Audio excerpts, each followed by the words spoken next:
19 ខែមករាឆ្នាំ2010នេះគឺសម្ពាធទៀតមួយtôiនឹងកំពុងស្ថិតនៅសមុទ្រចិនខាងត្បូងអង្គសម្ពាធនេះកំពុងធ្វើដំណើរមកទិសខាងលិចក្នុងល្បឿន15 គីឡូម៉ែត្រក្នុង1 ម៉ោងល្បឿនអតិបរមាក្បែរចំណុចកណ្ដាលនៃវិសម្ពាធទៀតនេះមានឥទ្ធិពលមកលើប្រជាជាតិកម្ពុជាវាបង្កឲ្យផ្ទៃមេឃមានពពកច្រើនខ្យល់បក់ប្រែប្រួលមានល្បឿនពី18 ដល់ 25 គីឡូម៉ែត្រក្នុង1 ម៉ោងហើយមានភ្លៀង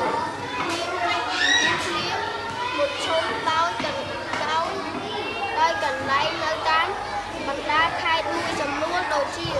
តនគិរី ស្ទឹងត្រែង ក្រចេះ សៀមរាប